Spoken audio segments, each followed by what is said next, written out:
Good evening, everyone.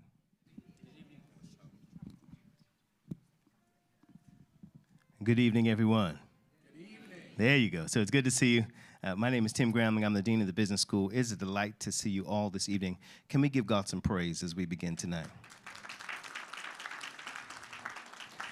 It is my pleasure to welcome you to our Faith and Enterprise event. We have some alumni who are distinguished and blessed and really excited to share with you their experiences. But before we do that tonight, I wanted to acknowledge a few folks in the room that are very important to our work here at the Business School, and that is our faculty. So please join me, first of all, in welcoming Ralston Willis.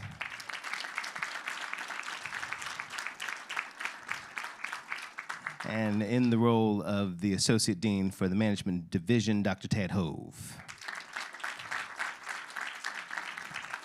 And of course, none of this would be possible without our wonderful support staff, which includes our industry liaison, Dawn Carter,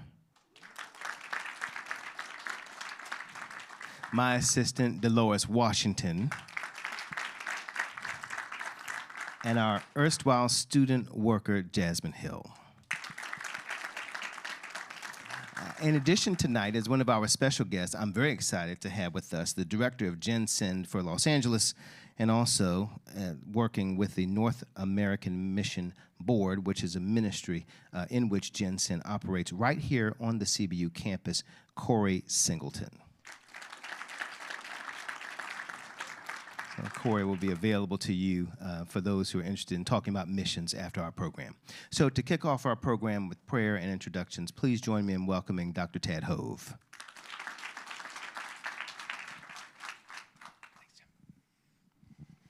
All right. Well, you're in for a treat, and I think I can say that with a lot of confidence because most of the folks in the front row here that you're going to see were in my classes.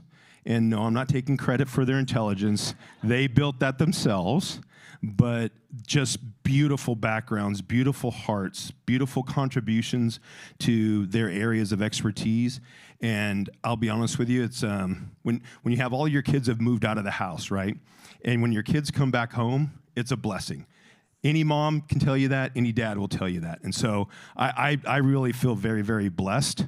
And the blessing that I receive comes from him, from God. So let's bow our heads in prayer. Heavenly Father, we thank you so much for the blessing of each and every person that's here, that you have constructed this in your promise in Jeremiah 29 to build us that path. I thank you so much, Lord, for the blessings of having not only these students in my class, but these students sitting in front of me that will be tremendously blessed. I thank you for the building in which you created for all of us to continue our business degrees. I thank you for the university for contributing to not only this community, but throughout the world. And Lord, I just want to thank you again for this special time tonight. In Jesus' holy name, amen. All right, to continue our festivities, I want to have Raquel to come up and get us going. Thank you very much.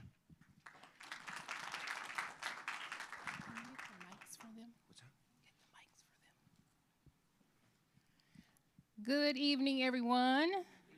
How are you? Oh, not the stand, just the mic. Just that? Okay. My counterpart hasn't read my mind yet. But I just want to welcome you and say I'm Raquel. I'm the Director of Academic Operations for the JAB, so I welcome you here tonight. And we have a great panel here tonight who is going to talk about career advice. So this will be great for you, but also you get to participate. Once there is a QR code on the screen, you can submit questions for them as well so they can answer. So no further ado, I will get started, introduce them so they can join me on stage, and we can get started with this. First and foremost, Chante Graham. Chante has worked as an accountant at Ernst Young for the past 2 years. She has a bachelor's degree as well as master's in business administration and accounting. While pursuing her degree, she utilized her leadership skills as the vice president of the CBU Accounting Society. In 2020, she started her own small business, and also Chante loves to be active in her church, and she loves staying active and spending time with family and friends. So let's welcome Chante.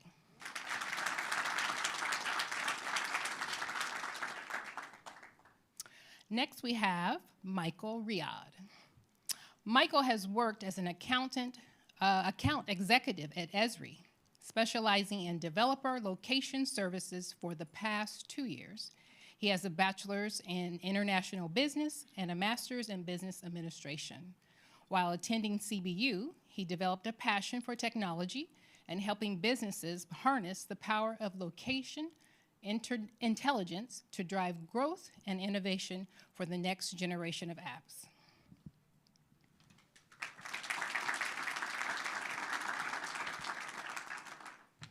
And next we have Chardythe Gipson Bean. Chardythe has worked as a quality engineer 2 at SeaSpine for the past 3 years. She has a bachelor's in biomedical engineering and a master's in business administration and management. While attending CBU, she maintained and graduated with a 4.0 GPA. She received the top academic award when graduating. Chardythe developed a passion for engineering, research, and business management industry and works to bridge them together as she furthers her career. Thank you, Chardythe. And last but not least, Rebecca Hawkins. Rebecca has worked as a senior digital strategist at TrueSense Marketing, where she has worked with children's hospitals and their digital fundraising and marketing efforts for the past 2 years. She has a bachelor's degree in public relations and a master's in strategic communications. Rebecca has a decade